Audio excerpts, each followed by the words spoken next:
Avez-vous déjà entendu l'expression Sweet Fanny Adams ou encore Sweet FA ou, je pense que c'est vraiment l'expression la plus populaire, Sweet Fuck All. Mais pour ma part, c'est vraiment l'expression Sweet Fuck All que j'ai le plus souvent entendue. Et jusqu'à dernièrement, je ne savais pas vraiment d'où provenait cette expression-là, jusqu'à ce que tombe sur une vidéo en anglais qui parlait de cette expression-là. Et malheureusement, l'expression provient d'un meurtre vraiment horrible qui s'est passé il y a très longtemps. Alors, dans cette vidéo, je vais vous expliquer un peu d'où provient cette expression et vous parler également du crime qui a eu lieu. Alors, sans plus tarder, je vous laisse le temps de vous installer bien confortablement, doudou sur les genoux, et lorsque vous êtes prêts, on est parti dans la vidéo.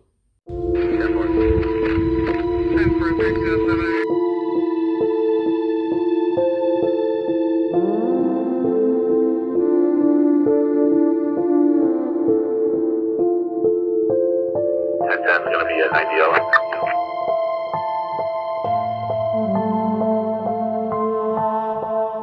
Alors aujourd'hui, on se transporte dans les Halton, au New Hampshire, en Angleterre, soit le 24 août 1867. Alors que nous avons la famille Adams qui y réside depuis très longtemps. Nous avons George Adams, nous avons Harriet Adams, ainsi que leurs 6 enfants, dont la petite Fanny Adams qui est âgée de 8 ans. La petite Fanny est réputée au village pour être la plus jolie petite fille du village. En effet, lorsque j'ai vu les premières photos de cette petite fille-là, je me suis dit « Wow, elle est vraiment magnifique! C'est un ange, on dirait carrément que c'est un ange. Elle est vraiment très belle. » Et sa réputation, à ce moment-là, au 19e siècle, elle est vraiment fondée. Donc, la petite Fanny Adams est née le 30 avril 1859 à Tannhouse Lane, qui est située à environ 7 minutes de Halton. Elle est décrite par son entourage à cette époque-là, à ce moment-là, comme étant une petite fille super serviable, qui aime aider les autres, qui a un regain d'énergie, qui est très souriante, qui est très sarcastique aussi. Elle aime faire des blagues. Et vraiment, pour une petite fille de 8 ans, elle est très intelligente et elle est très mature. Et elle a pour meilleure amie une autre jeune fille qui s'appelle Minnie Warner. Donc, elles passent le plus clair de leur temps ensemble, elles font tous les coups ensemble, elles vont à l'école ensemble et elles n'habitent pas si loin que ça, à environ une dizaine de minutes à pied chacune de l'autre. À ce moment-là, dans les Halton, au New Hampshire, il y a une petite rivière, donc un lac qui s'appelle Flood Meadow, qui est très populaire au sein des enfants, des jeunes adolescents. Tout le monde aime bien s'y rendre pour aller nager, pour aller manger des baies sauvages, mais aussi c'est situé à côté d'un jardin de houblon. Donc, c'était vraiment à ce moment-là, ces jardins-là de houblon qui faisaient vivre le village, tout simplement parce qu'on s'en sert pour faire la bière. Le 24 août 1867, que Lizzie, donc la petite sœur de Fanny, mais également Minnie, donc sa meilleure amie, qui demande à Harriet si elles peuvent aller nager à Flood Meadow. Et Harriet, elle est tellement prise avec ses autres enfants, mais aussi avec le ménage, que elle va facilement accepter. Et de toute façon, que peut-il arriver? Au village, c'est des catholiques, c'est des gens qui sont très religieux. Il n'y a pas vraiment de meurtre, il n'y a pas de kidnapping, il n'y a pas de crime en particulier, il n'y a pas d'harcèlement entre les enfants. Tout va bien normalement. Et donc, Fanny, Lizzie et Minnie vont se rendre à Flood Meadow, qui est à quelques minutes à pied. Vraiment, c'est pas loin. Elles vont commencer à jouer, tout va bien aller. Elles vont nager dans l'eau, manger des baies sauvages, jusqu'à ce qu'un homme se présente. Cet homme-là s'appelle Frédéric Baker, et Frédéric Baker est un assistant d'un cabinet d'avocats très réputé dans les Halton. Et il est arrivé à Halton il y a un an, gros maximum, il y a plusieurs mois. Et il a déjà une très bonne réputation, on va se le dire. C'est un homme décrit comme très gentil, très galant. Et il travaille justement pour le plus grand cabinet d'avocats de Halton. Et les filles ont déjà vu très souvent Frédéric justement à la messe du dimanche. Donc, elles savent qui c'est. Et quand elles le voient passer, elles ne paniquent pas. Elles continuent de jouer comme si de rien n'était. Et Frédéric Baker, lui, il va s'arrêter, il va dire bonjour aux filles. Puis, il va les regarder jouer dans l'eau un peu, comme il avait à son habitude de faire. Et une autre habitude qu'il avait aussi était de donner des sous aux enfants pour qu'ils puissent aller au magasin général et s'acheter des bonbons. Hein, les enfants et les bonbons, pourquoi pas? Et donc, il va donner 3 demi-pence à chacune des petites filles pour qu'elles puissent aller s'acheter des bonbons. Et là, ben, 1 heure plus tard, les petites filles sont tannées de jouer dans l'eau, elles sont fatiguées, il fait vraiment chaud. Le 24 août 1867, c'est décrit comme une journée très très chaude. Donc, elles veulent rentrer et au moment où elles s'apprêtent à quitter Flood Meadow, eh bien, il y a Frédéric qui est toujours là, qui est toujours là d'ailleurs. Pourquoi? Et il est toujours là et il va dire aux filles qu'elles peuvent partir, mais il va demander à Fanny si elle veut l'accompagner pour aller prendre une marche. Donc, bon, c'est ce qui est décrit dans le journal d'Alton à ce moment-là. Et Fanny, elle a 8 ans, elle est jeune, mais elle trouve ça quand même étrange qu'un homme de 29 ans, d'ailleurs, lui demande d'aller prendre une marche avec. Donc, elle va tout simplement refuser. Et au moment où elle refuse, Frédéric Baker, lui, il va prendre Fanny, il va partir avec dans le champ de houblon. À ce moment-là, Lizzie et Minnie sont pas plus traumatisées que ça. Elles vont tout simplement repartir et elles vont aller jouer chez Minnie. Et là, lorsqu'elles vont arriver chez Minnie, eh bien, Lizzie et Minnie vont parler à Madame Warner, qui est la mère de Minnie, et elles vont leur raconter ce qui s'est passé, que Frédéric a pris Fanny et qui est parti avec elle. Et là, Madame Warner, on ne sait pas trop ce qui s'est passé dans sa tête. Est-ce qu'elle était trop occupée avec ses autres enfants? Est-ce qu'elle avait la tête ailleurs? Elle ne va pas vraiment prendre la déposition des 2 petites filles comme exactitude, comme vérité. Alors, elle va, tout simplement les envoyer jouer dehors. Et là, les 2 petites filles vont aller jouer dehors et elles vont rencontrer la voisine. La voisine qui s'appelle Madame Gardner, donc vers 17h environ, et elles vont leur raconter ce qui s'est passé encore une fois. Mais la différence avec Madame Warner, c'est que Madame Gardner, elle va prendre les propos des 2 petites filles comme vérité. Donc, elle va tout de suite se rendre chez la famille Adams et Madame Gardner va avertir Harriet. Fanny a possiblement été enlevée. Et Harriet va se mettre à paniquer et les 2 femmes vont sortir et vont retourner à Flood Meadow, donc qui est environ 17h, entre 17h et 17h30. Et là, les 2 femmes vont croiser la route de Frédéric Baker, qui est encore là d'ailleurs. Pourquoi? Et là, elles vont demander à Frédéric, qu'est-ce que tu as fait de Fanny? Il va dire, j'ai rien fait. Les 3 petites filles sont parties ensemble. Moi, je les ai croisées il y a quelques heures. Elles jouaient dans l'eau et elles sont parties. Elles étaient tannées, tout simplement. Et là, Madame Gardner trouve ça très étrange, donc elle va lancer une petite menace, comme quoi qu'elle pourrait aller au poste de police et dénoncer Frédéric. Et là, Frédéric, avec son air hautain, il va tout simplement dire à Madame Gardner, vous pouvez faire ce que vous voulez, j'ai absolument rien à me reprocher. Donc, avec son air hautain, son air sûr de lui, Madame Gardner et Madame Warner vont tout simplement le croire. Croire l'homme, il a rien fait. Fanny est peut-être juste partie jouer avec une amie. Elle est peut-être en chemin justement pour se rendre à la maison. Donc, Harriet, elle va retourner chez elle. Mais là, l'heure du souper va passer. Et là, on se transporte vers 18h, 19h, où Fanny est toujours pas rentrée et elle n'a pas donné signe de vie. Alors là, Harriet et un groupe de voisins vont se mettre à la recherche de Fanny Adams, la petite fille de 8 ans. Et pendant que le groupe de voisins vont se mettre à chercher aux alentours des Alton, eh bien, il y a un homme du nom de Thomas Gates qui, lui, est un cultiveur du coin. Et lui, il s'en allait cultiver son champ. Et justement, son champ est situé à côté d'un champ de houblon, donc le champ de houblon de Flood Meadows. Et il va faire une très macabre découverte. Il va découvrir une partie d'un cadavre d'enfant. Et là, il y a une enquête qui va débuter, à savoir, c'est qui, premièrement, et qui a fait le crime. Et là, on apprend que c'est le cadavre de la petite Fanny Adams, qui est âgée de 8 ans. Lorsque sa mère Harriet a compris que c'était sa fille, elle s'est écroulée, elle était en colère, elle était fâchée, elle était triste, elle était démolie, elle était anéantie. Et c'est à ce moment-là qu'elle est allée dire la nouvelle à son mari, George Adams, qui lui, à ce moment-là, était en train de jouer au cricket, donc il n'avait absolument aucune idée de ce qui se passait dans le petit village.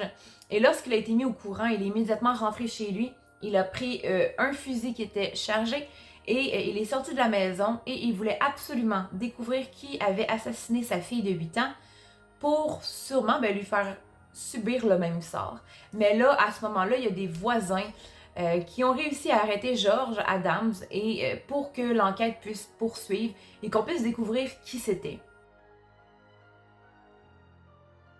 Et là, pour les âmes sensibles qui n'aiment peut-être pas autant avoir de détails, un petit warning ici, je vais vous expliquer un peu ce qui s'est passé lorsqu'on a découvert une partie en fait du cadavre de la petite fille. C'est assez troublant, peut-être pour certaines oreilles. Donc, je mets un warning ici. Et un warning ici, la petite Fanny a été découverte.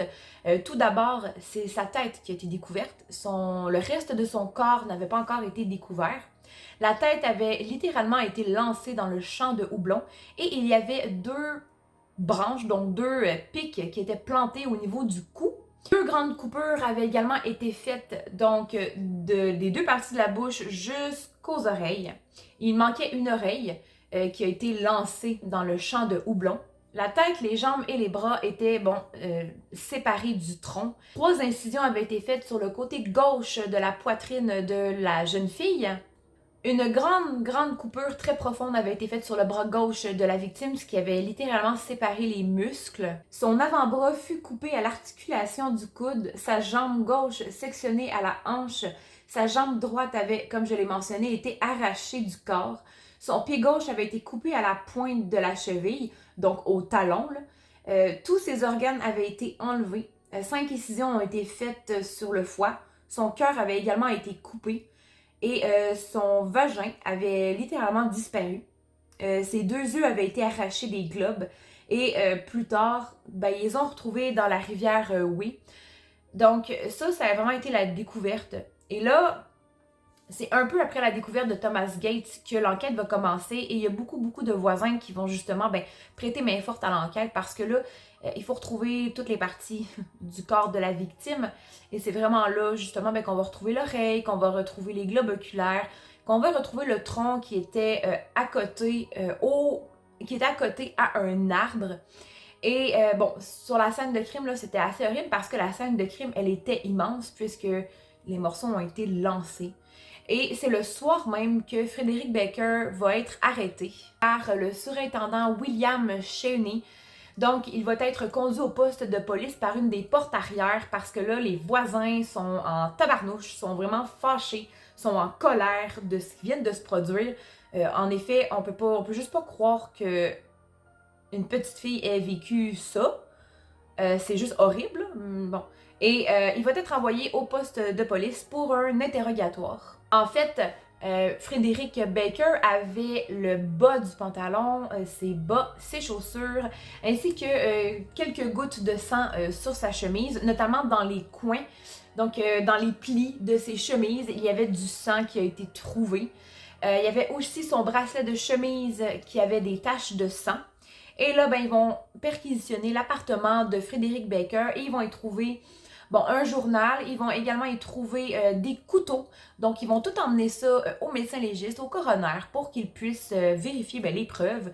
Donc, voir s'il n'y aurait pas quelque chose qui relie vraiment Frederick Baker avec l'assassinat horrible de la petite Fanny.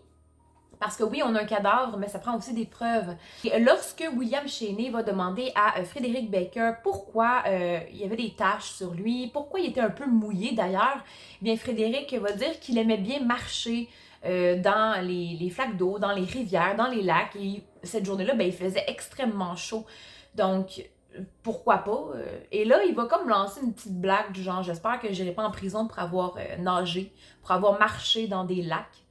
Donc, ça, c'était une petite blague entre parenthèses comme ça, là. Et par contre, il ne sera pas expliqué pourquoi ces vêtements, il y a du sang dessus, il y a des taches. 2 couteaux vont être retrouvés et dont un qui a des taches de sang dessus. Donc là, pendant que les voisins continuent de chercher les morceaux de Fanny, William Cheney, donc le surintendant, il va se remettre dans la journée du 24 août et il va vraiment refaire le chemin que Frederick Baker a emprunté, donc toute la journée, pour voir s'il n'y aurait pas un certain temps de lousse dans sa journée qui pourrait expliquer le meurtre, justement. Donc, on va vraiment essayer de faire en sorte que le moment de la mort de Fanny coïncide avec peut-être un moment dans la journée où Frédéric, a disparu de ses voisins, a disparu de ses collègues de travail, donc. On sait que Frédéric Baker a quitté le bureau à 13h. Donc, il quitte le bureau à 13h et il revient à 15h25, ce qui laisse vraiment 2h30 là, de lousse dans sa journée. Et il va immédiatement requitter le bureau pour revenir vers 17h30. Donc, à 15h25, il fait juste un aller, un in and out, donc un entrée et une sortie de son bureau. Je l'ai peut-être pas mentionné, mais Frédéric Baker habitait dans l'immeuble où il y avait le bureau de son employeur. Donc, il est peut-être entré chez lui et il est ressorti tout de suite après. Pour faire quoi? On ne sait pas encore dans la chronologie de la journée. Médecin légiste va confirmer que lorsque Fanny a été démembrée, son corps était encore chaud, donc le processus de décomposition, donc de rigidité cadavérique n'était pas encore embarqué, parce que oui, il va embarquer quelques heures, jusqu'à 3 heures à peu près après la mort de la personne. Et justement, lorsqu'elle a été découpée, elle était encore chaude, donc elle venait tout juste de mourir. Alors là, avec cette preuve-là, on pense que Frédéric Baker a assassiné la petite fille entre 13h et 15h25. Et par la suite, jusqu'à 17h30, il serait retourné sur les lieux juste pour regarder, pour contempler, pour admirer son œuvre. Mais là, moi, il y a une question qui me trottait dans la tête. Si Frédéric a assassiné Fanny entre 13h et 15h25, ce qui lui donne 2h30. Bon, je pense que c'est quand même plausible, peut-être, là. Lorsqu'il est revenu à 15h25 à son bureau, il y a des gens qui ont corroboré qu'il était revenu à 15h25, donc ils l'ont vu. Personne n'a remarqué qu'il était mouillé, personne n'a remarqué qu'il y avait du sang sur lui, dans les cheveux, peut-être sur le visage, ou qui semblait bizarre, qui semblait étrange. Personne n'a remarqué non plus qu'il y avait deux couteaux sur lui. Ça, j'ai trouvé ça très étrange quand j'ai fait mes recherches, là. Je me suis dit, il me semble que ça concorde pas vraiment, là, parce que, surtout qu'à cette journée-là, Frédéric portait un haut assez sombre, mais un bas de pantalon blanc. Donc, il me semble que le bas de pantalon blanc, ça paraît quand c'est mouillé, ça paraît quand il y a du sang dessus, mais personne n'a remarqué ça. Les gens ont juste remarqué que Frédéric Baker est arrivé vers 15h25 au bureau et qu'il était ressorti tout de suite après. Et là, à 15h25, il retourne à Flood Meadows pour voir sûrement son œuvre. Il va y rester encore pendant à peu près 2 heures. Et c'est vers 17h que Harriet et Madame Gardner vont croiser la route de Frédéric. C'est vraiment à ce moment-là qu'ils vont leur demander « Qu'est-ce que tu as fait de Fanny? » et tout. Et la conversation, on s'entend qu'elle peut durer environ 5 minutes, là, 3, 4, 5 minutes. Et en 3, 4, 5 minutes, deux pères d'yeux n'ont pas remarqué que Frédéric était plein de sang parce que, selon mes recherches, il s'est juste pas changé de la journée. OK? Donc, le matin, il portait un pantalon blanc, le soir aussi. OK? Donc, il ne s'est pas changé. Je sais pas où est-ce qu'il y aurait eu le temps de le faire de toute façon. Et il y a tellement de témoins qui l'ont vu. Personne n'a remarqué. Puis même si c'était changé, personne n'aurait remarqué qu'il s'est changé. En tout cas, bref, je sais pas si vous voyez ce que je veux dire. Madame Gardner et Harriet n'ont pas remarqué que Frédéric était mouillé, qu'il y avait du sang sur son pantalon, dans ses plis de chemise. C'est assez étrange, c'est assez bizarre, on va se le dire, là. Là, à 17h30, Frédéric Baker va retourner à son bureau pour une 3e fois et il va croiser la route de Maurice Biddle, qui est un de ses collègues de travail. Et là, ils vont se mettre à parler ensemble et Maurice, dans le journal Alton à ce moment-là, lorsque l'article a paru, il a mentionné au journaliste qu'il trouvait ça très bizarre parce que quand il a croisé Frédéric, il semblait bizarre, il semblait énervé, il semblait stressé même. Et là, ils vont communiquer ensemble, ils vont parler et Frédéric va lui avouer avoir vu Harriet et Madame Gardner qui cherchaient la petite Fanny. Il va dire « Il serait très gênant pour moi si la fillette était retrouvée assassinée. » Bon, j'avoue que c'est très bizarre, mais il y a une autre chose aussi. Nous, pas que je pense que Frédéric est innocent, ou quoi, mais on va se le dire que c'est souvent après les faits que là, on va remarquer des choses où les gens ont tendance, puis ça, c'est normal, on est tous comme ça, les gens ont tendance vraiment à des fois peut-être inventer des choses qui auraient été dites ou des sous-entendus ou après les faits. Comme quand on croise un voisin là, qui finalement cache 10 cadavres là, dans son sous-sol. Ah, ça paraissait pas. Ou d'autres vont mentionner justement le contraire. Ouais, mais il était bizarre aussi, ça m'étonne pas. Tu sais, il a déjà lancé des blagues, là. Mais finalement, non, là. Est-ce que Frédéric Baker a vraiment dit « Oh, il serait gênant pour moi que la fille soit retrouvée assassinée? » Je sais pas. Je sais pas. Puis dans mes recherches, je trouve qu'avec tout ce que les voisins ont dit, il a pas l'air si intelligent que ça. Il a l'air de quelqu'un qui a tué sur un coup de tête, là. Ce que je trouve très étrange, c'est que, ben, lorsque William Cheney a arrêté Frédéric, donc dans la soirée du 24 août, il a marqué dans son rapport que les vêtements de Frédéric étaient mouillés et tachés de sang. Donc, comme je l'ai dit tantôt, ben, Frédéric s'est pas changé de la journée. Donc, toutes les personnes qui l'ont croisé ont pas remarqué ses vêtements. Et dans la soirée, Frédéric Baker, donc avant de se faire arrêter, Frédéric va aller boire une bière avec Maurice et ils vont discuter de tout et de rien. Et Frédéric mentionne à ce moment-là que le lundi suivant, donc dans quelques jours, il prévoit quitter Alton pour continuer de voyager. Et Maurice lui aurait dit, ben là, ça va être un peu difficile de trouver un job. Et là, Frédéric aurait lancé, encore une fois, là, est-ce vrai ou pas, il aurait lancé, ah, je vais pouvoir me reconvertir en boucher. Qui dit ça? Et là, pendant que William Cheney reconstitue la journée de Frédéric Baker, que les voisins cherchent encore des parties du cadavre de Fanny, eh bien, il y a un homme du nom de William Walker qui était un peintre local. On sait pas trop ce qu'il faisait. Bon, il va trouver une grosse pierre ensanglantée avec ce qui ressemblait à de la chair humaine et des longs cheveux encore accrochés à la chair. Donc, il va immédiatement aller porter ça au médecin légiste qui est situé au poste de police, qui est le docteur Louis Leslie. Louis Leslie, lui, était en fait un médecin chirurgien de la police, donc engagé par la police, pour lorsque ce genre de choses-là arrive, alors qu'au début de la vidéo, je vous ai dit que ça arrivait jamais. Mais bon, et à ce moment-là, il y avait quand même un médecin qui travaillait au poste de police au cas où qu'il y ait des crimes graves. Là, ben, Louis Leslie va vraiment analyser la pierre et en effet, ben, c'était vraiment de la chair humaine et des cheveux humains. Et là, ben, on va en conclure que ça appartient à Fanny Adams, âgée de 8 ans.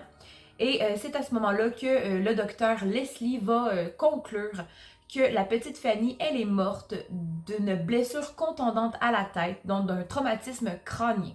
Elle serait morte ou tombée inconsciente avant le démembrement, donc elle n'aurait pas souffert. Et là, l'enquête va se poursuivre pendant 2 mois, donc août, septembre, octobre.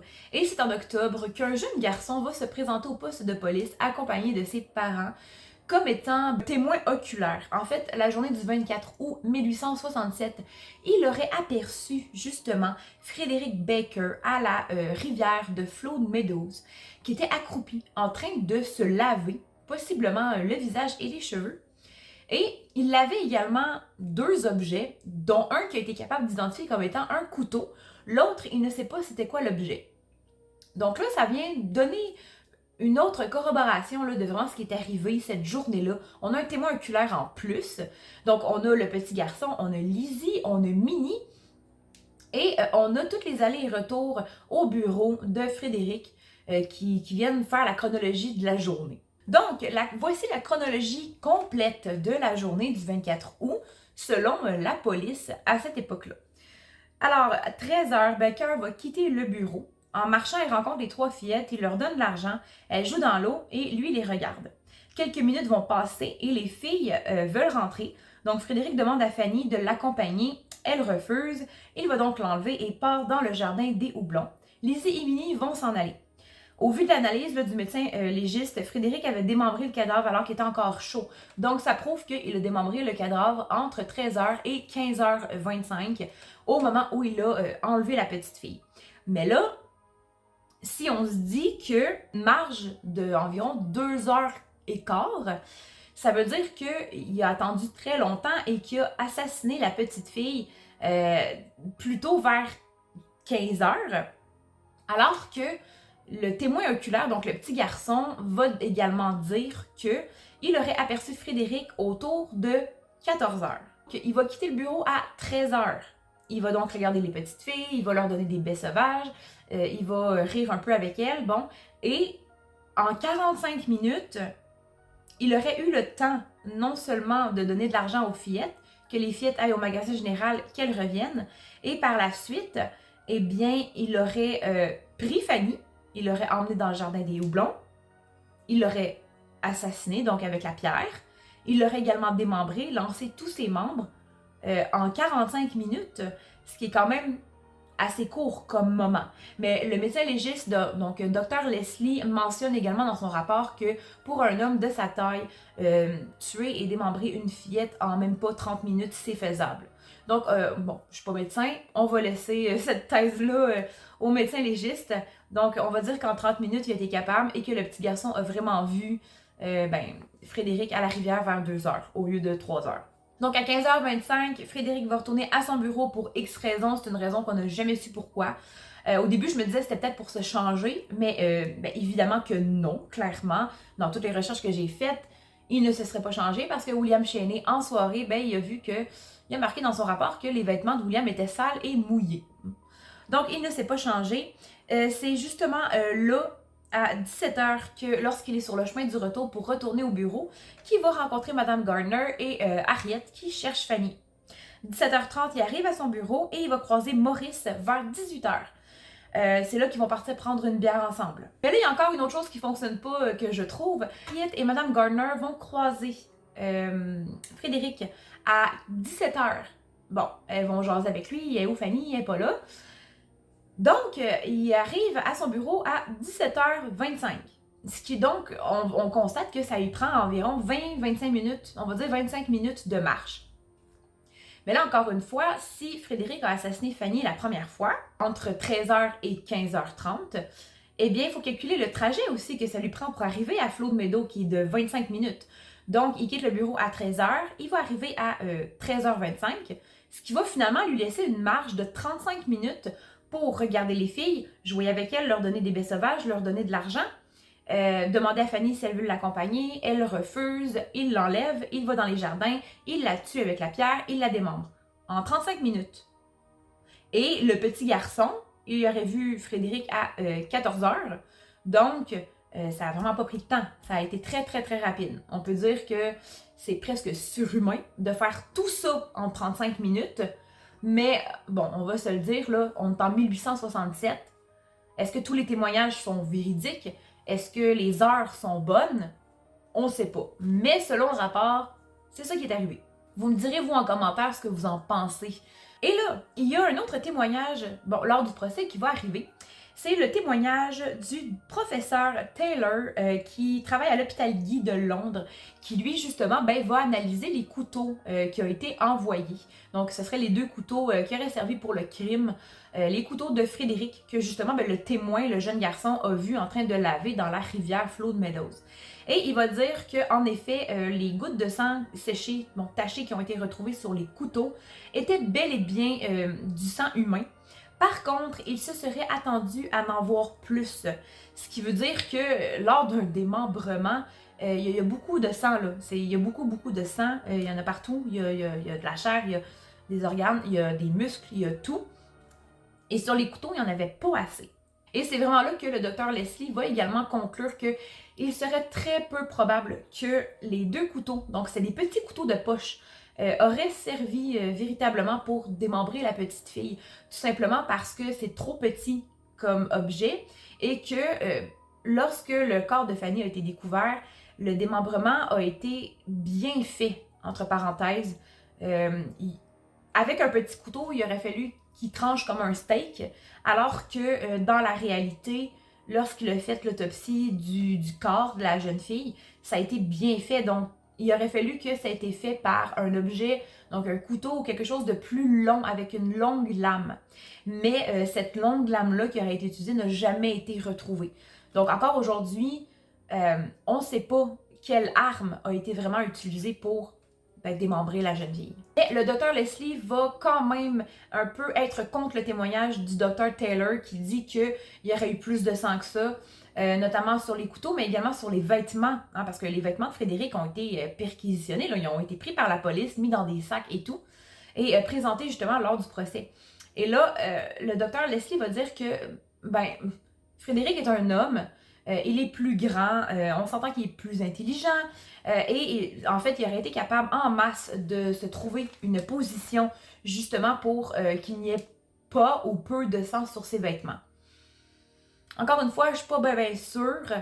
Je ne suis pas médecin, hein, je ne suis pas médecin, je ne suis pas analyste scientifique de traces de sang ou de splash de sang, là, comme Dexter. Mais il me semble que peu importe la position que tu vas prendre pour démembrer un cadavre, oui, il va en avoir du sang. Surtout, encore une fois, si on démembre le cadavre quelques minutes après son décès, le sang circule encore, me semble, dans les veines et il va y avoir des splashs, des splouches. Dites-moi, vous, en commentaire, là, je ne suis pas spécialiste du sang. C'est le 5 décembre 1867 que le procès de Frédéric Baker, âgé de 29 ans, va débuter. En effet, à cette époque-là, on ne perd pas de temps, pas comme aujourd'hui. Hein, c'est tout de suite, quelques mois après le décès, le meurtre, eh bien, on fait le procès. Et Lizzie va monter à la barre pour pointer du doigt Frédéric, donc montrer que Frédéric était bel et bien là le 24 août 1867 à Flood Meadows. Mais la défense va mentionner qu'on ne peut pas garder le témoignage d'une fillette de 5 ans, tout simplement parce que entre le temps où Fanny est décédée et le temps du procès, elle aurait pu avoir un lavage de cerveau, pointer Frédéric du doigt, se rappeler que c'est Frédéric qui était là, alors que peut-être pas. Selon la défense, ce n'était pas Frédéric. Et là, la défense va plaider la folie. En effet, le patrimoine de Frédéric Baker est assez intense. Son père avait beaucoup de problèmes d'alcool, mais également de violence. Et il a souvent, très très souvent menacé ses enfants et sa femme de mort. Donc, il a grandi dans cet environnement-là, le pauvre Frédéric, à se faire menacer de mort toute son enfance, à être avec un père violent. Il y a également sa sœur qui a passé beaucoup de temps en hôpital psychiatrique. Le cousin a été hospitalisé à l'asile pour troubles de santé mentale. Et on dit également que sa sœur, elle est décédée d'une fièvre du cerveau. Ça, j'ai pas trop compris. Et lui-même a déjà fait des tentatives de suicide. Donc là, on parle de Frédéric. Il a fait des tentatives de suicide dans le passé. Donc, on peut vraiment voir que dans sa famille, il y a des troubles de santé mentale, il y a de la dépression, il y a de la violence. Il a grandi dans un environnement où il a souvent été victime de menaces de mort. Donc, vraiment, là, la défense va plaider la folie, va plaider cet environnement-là. L'environnement qui l'a forgé. Le jury va délibérer pendant 15 minutes, pas plus. Ils vont rejeter le plaidoyer de folie de la défense.